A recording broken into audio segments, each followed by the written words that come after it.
Ready when you are. Yeah, let's do it. Hi, and welcome everybody to MakerBot Chats. My name is Felipe, I'm Christina. and we're here to talk about the new Sketch Sprint. Yeah. Really exciting date. Brand new product from MakerBot. Rather similar, but also very different to what we currently have. Let's look, just off the bat, what is it? So this is our new printer that we have geared towards K through 12 education environments.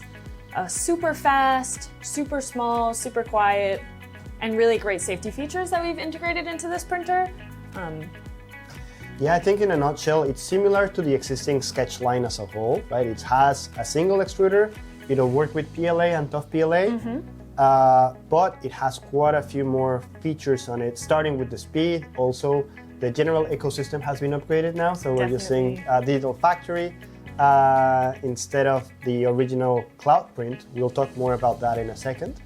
But yeah, we're super excited about it. It looks amazing. All of these prints were printed on the Sketch Sprint. This is an actual full volume of it. So yeah, this is a good print to show the full build volume of the Sketch Sprint. So it's super similar to the Sketch Large that we have. But again, like we said, so much faster. You can do raftless printing now with all of the new technology that we've integrated in the printer. And yeah, just super clean. Yeah, and even though it's the same or about the same build volume as Sketch Large, the actual printer footprint, it's smaller, right? Yes. So it's like 40% smaller than Sketch Large, which is great as well. Yeah, and super light too, which is really easy for moving around. So these chats will be split into 3 different components. Is today just like this overview. Then we'll do a comparison between Sketch Sprint and Sketch Large, and the third one just taking you through a specific lesson plan and how we made it happen. Let's start with just the most prominent change, which is the speed. Can you talk about the speed a little more? So compared to our Sketch Large printer, this printer is actually almost 5 times faster, which is a huge, huge difference. So when you're in the classroom trying to get a classroom full of projects printed, you can do it in 5 times less time. Yeah. So much faster. Again, that raftless printing really reduces the waste. We have a bunch of new filament colors too that we just came out with. So we have like pinks and purple, blues. It's super fun. So really exciting to see. And you might have seen it already, but we did like this time lapse of the printer itself. Somewhere in the screen, you will see it come up. But it's as we say, like it's 5 times as fast. Like literally, you can see like the little shuttles, these guys coming up and just one after the other. Again, the Large was a great platform. It has a great build volume, but this one is just, blows it out of the water in terms of the speed. For sure. The maximum speed, travel speed, if I'm not mistaken, is 250 millimeters per second. Yes. The maximum travel speed is 600 millimeters per second. So super really fast, but yeah. the printing speed is 250, which is still really, really fast. Yeah.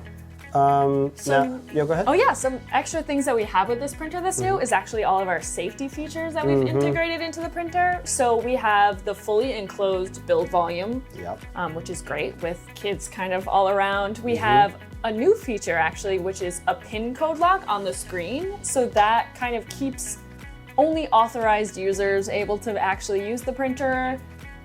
You can set it, have no kids like messing around with it or anything. We have a door in the front, but we also have a door on the top now, which is really exciting. So you can get in and fix things a lot easier.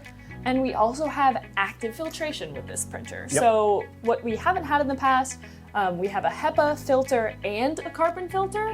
So that's really good for controlling the air quality, especially in a classroom or something around kids. Yeah, and already we knew that, with printing PLA and tough PLA, those materials are certified to be classroom friendly, but this kind of adds another layer of protection. Exactly. So like no particulates or anything can kind of get through that. And now that's on the printer itself, right? But like speaking about the ecosystem as a whole, we mentioned that we are bringing in now Cura Cloud through Digital Factory. Yes. So let's talk about that for a second. What is it, and how does it differ from our existing cloud print for you guys the guys that might be already familiar with that? Yeah. So Digital Factory is actually a really huge step up from cloud print, especially for classroom management.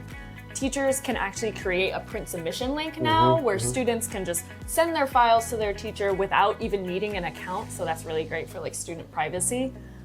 And then the teachers can queue up their prints for an array of printers, all from the same platform. So that's just really awesome. Then with Cura Cloud, we don't have to do any software updates, which is really difficult when you have a ton of different computers. Yeah. And then these things are also accessible from phones and Chromebooks because it's all just in the cloud. Which is actually like the big, sometimes deal breaker in the classroom where you have only Chromebooks and you cannot really install any third-party software. So everything runs from the browser. Yeah, and then so all the updates that you would have to do on every computer, you don't need to do anymore. It's all just automatically done. And now let's switch it over to more casual talking because we've been using it quite a bit, the both of us. And as we said before, we have a few samples of the build volume, the type of prints. By the way, we did get this question even from our team a lot on that T-Rex call. Does it print that way? We actually have a time lapse of it printing, and it prints without support really quickly. Yeah, it's really an awesome print. Only 6 hours, yeah, and it's also available for you guys to download through Thingiverse too. So if you guys want to print your own T-Rex call, it's there. But let's talk about how have you used the printer a little bit more. So I've been printing on it a ton, honestly. It's kind of my new favorite printer. So fast, so quiet, so easy. Slicing it with Cura is really awesome. You have a bunch of new features that you kind of haven't had before with like Cloud Print. So you can mess around a bit more with infill and all those fun things, really easy to learn. And it's a good point also now that you mentioned the quietness, right? So if you guys have an existing sketch, the sound levels are similar. If not, you can see the second episode where we will have the printer actually printing and you'll see how quiet it is. We can have it running with us talking and it's still there. So great if you're running the lesson, the printer can be printing while you're having a talk with the kids and everything. So it's great to have around. Definitely. All in all. What else? What about the two materials that we are launching? So PLA and Tough PLA. Yeah, so the big thing between PLA and Tough PLA, so this is an example of a PLA print, something that you might just have as a display piece or something to just show students. Like a model. Yeah, a model or something. And then the Tough PLA, which we have here, is actually much stronger of material. So then this is something that could easily bend, could survive some handling. So if you have something that students are gonna be kind of messing with, want to move around, we definitely recommend the Tough PLA for that. So this printer can do the PLA and the Tough PLA. And we have a variety of colors for this too.